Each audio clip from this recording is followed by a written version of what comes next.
We are a kingdom of priests, a holy nation. Following Christ's return during the Feast of Trumpets, after a series of months or maybe years of war, plagues, and devastation, there's a time for reconciliation. Lessons that we can learn from this atonement day. What can we learn from the atonement services within the Torah?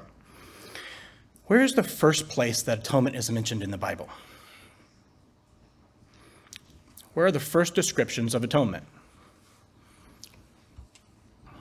It doesn't begin in Leviticus, right? We'll often kind of turn there automatically, right? It begins at Mount Sinai, right? After the 10 Commandments, we have Exodus 27, 28, 29, where you have the description of the tabernacle and the court of the tabernacle. There's a description of the lampstand, Exodus 28, the garments for the priesthood, the ephod, the breastplate, and the priestly garments. Chapter 29 in Exodus goes on to describe Aaron and his sons being consecrated, and the verse 28 goes into the daily offerings. And then at chapter 30, we hit the altar of incense. Chapter 30 and verse 8, for those who are following along. And when Aaron lights the lamp at twilight, he shall burn the incense on it, and a perpetual incense before the Lord throughout your generations. You shall not offer strange incense on it, or a burnt offering, or a grain offering, nor shall you pour a drink offering on it.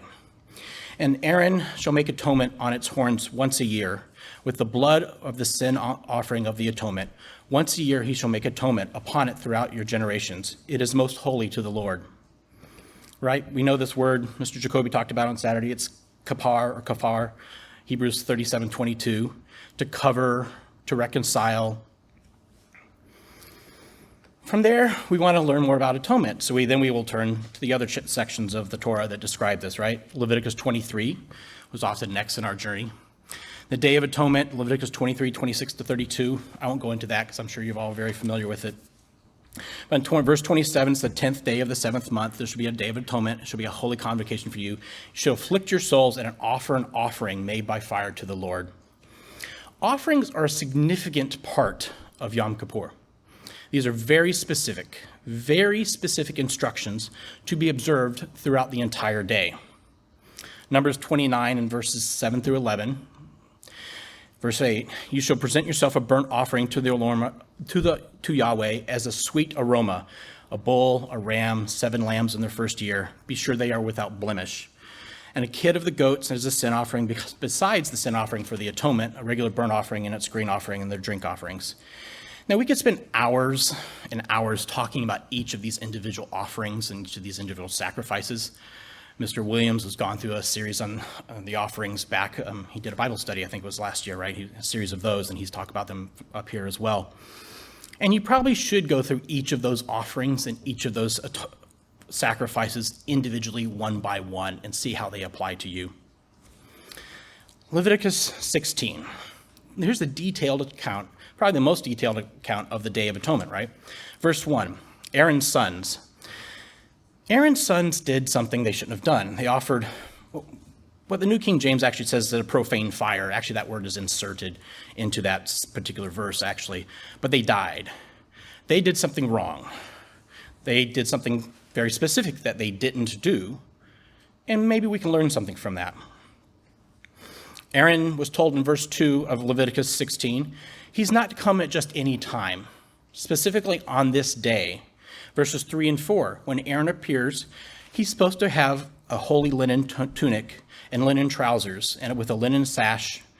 And again, this brings up imagery, right, of what Christ did before he washed the disciples' feet. Everything just scrolled. There we go. Of what Christ did as he just washed the disciples' feet in John 13. It was plain, not the fancy garments they learned about in the garments in the previous chapters in Exodus. It was just a very simple, clean, white linen. Again, this points us towards Revelation 19 and verse 7, right? When the Lamb has come, his wife has made herself ready, and to her it will be granted to wear in linen, clean and bright, for the fine linen is the righteousness acts of the saints.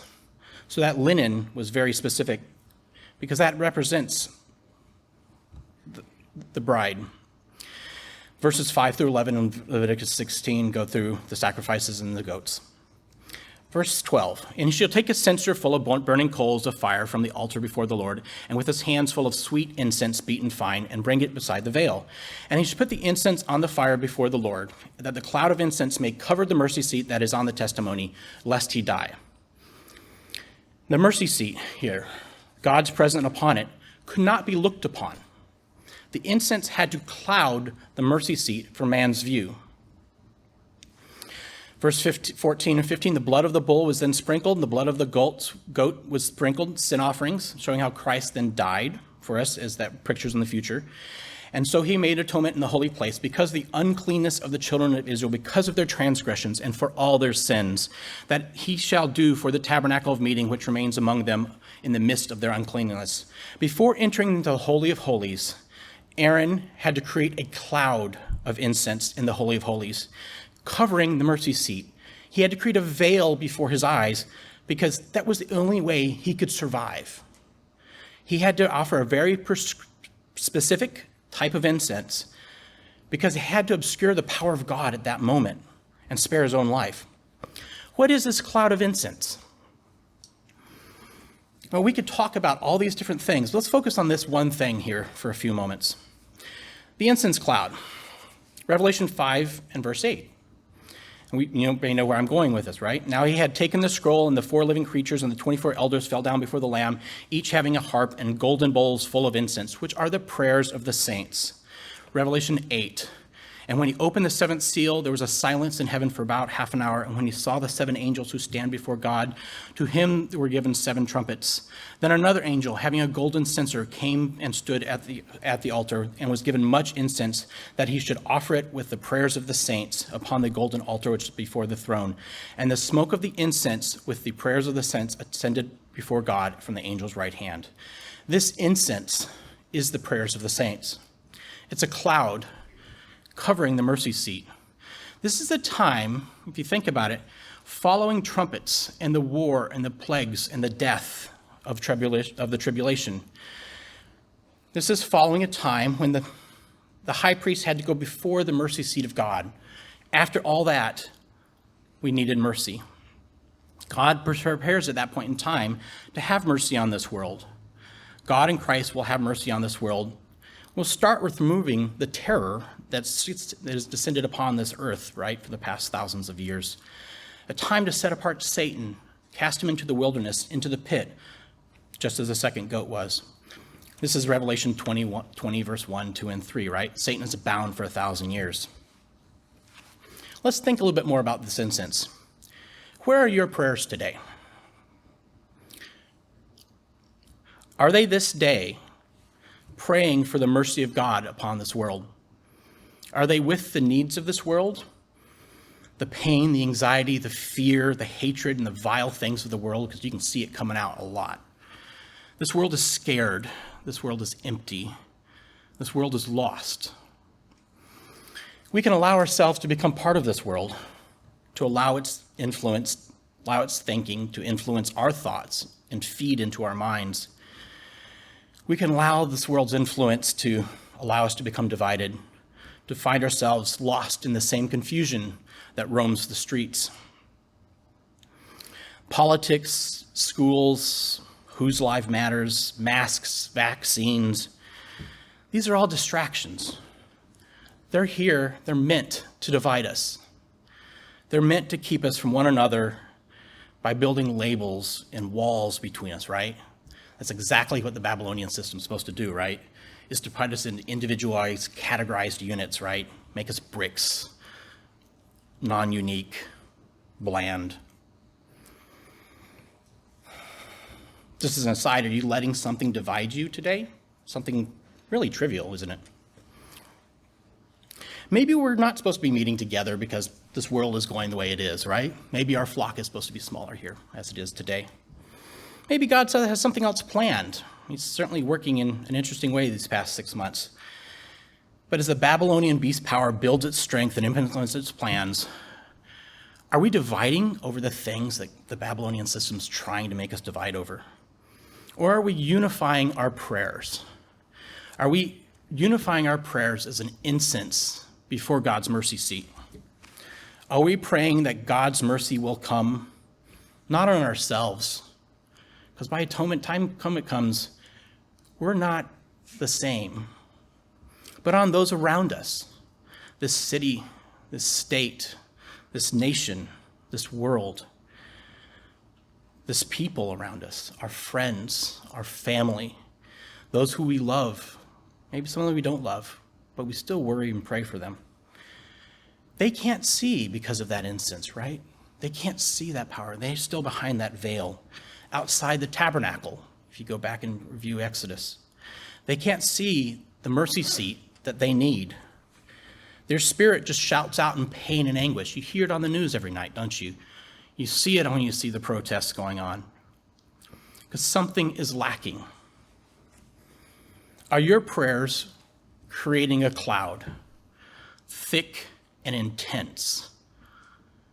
Do they make the smoke that we saw a few weeks ago here seem mild? Or are your prayers the wispy 50,000-foot ones you see go by? What should we be praying for? So, when's the first time the Hebrew word for atonement is used in the Bible?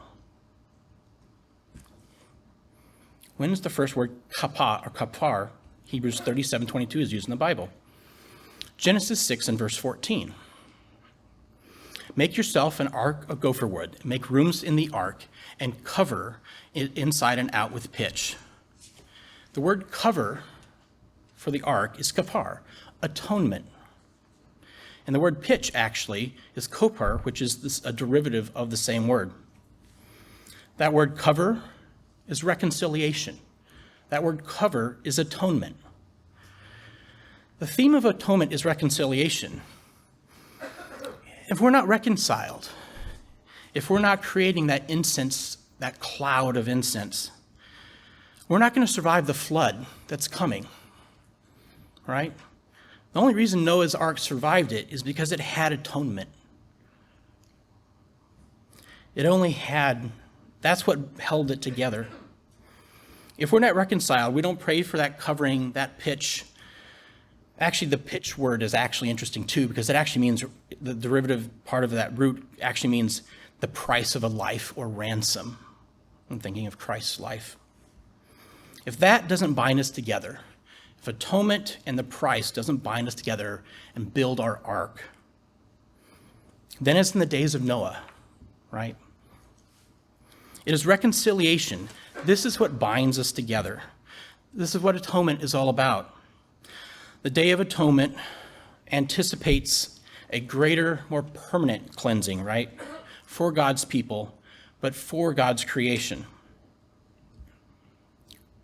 A time when the high priest will appear there, the Satan will be removed, and the saints will have been perfected. But their prayers are still before the mercy seat. They're there praying before the mercy seat. This atonement, think of the offering of incense. Think of the incense covering the mercy seat. Know that this incense is the prayers, your prayers, the prayers of the saints. The saints that are praying for reconciliation of this world with God the Father and Yeshua Messiah. The reconciliation of this world in getting the chance finally to know God without the influence of Satan upon them. Reconciliation for prayers and of and for the incense that is upon the mercy seat, that we all need that mercy. Let our prayers ascend as a cloud of incense, not divided, not wispy, but thick, intense. Let's pray his kingdom will come sooner, that we will all be reconciled with God, with Yeshua, and with those saints who have gone before us, with those who will meet us there, and with those who will be changed with us together, that all of creation will be reconciled before our God and our Savior. Romans 8:28-6 talks about the Spirit himself intercedes for us with inexpressible groaning, and he searches our hearts and knows the mind of the Spirit, because the Spirit intercedes on behalf of the saints. On behalf of the saints, that incense before the mercy seat, our prayers of reconciliation. For we know all things work together for good for those who love God and who are called according to his purpose. I'm also supposed to mention here, shifting out of the Sermonette to the offering that is part of today, actually. Today is one of the holy days that is within the 3 seasons that we offer an offering before our God. I think an offering is an appropriate thing today, given what I just spoke about. But in Deuteronomy 16, verse 16, right, we speak of the 3 times a year that we appear before the God in a place that he chooses. And we should not appear before him empty-handed. Empty, the word is without cause, in vain, or void. So on Atonement today, don't be appearing here vain and void, praying for that reconciliation, right? Praying that, even though we've probably submitted our offerings or have our green envelopes we're dropping in the box, but take a moment today to think about the offering that you gave and the offering that you're praying for today. It's not just an offering obligation, but of love and appreciation for the gifts that God gives us all. For he gives us all good things and all blessings, and he asks only for our love in return, even when we slip and fall. So take a moment and think of the offering that you gave today and for what reconciliation is.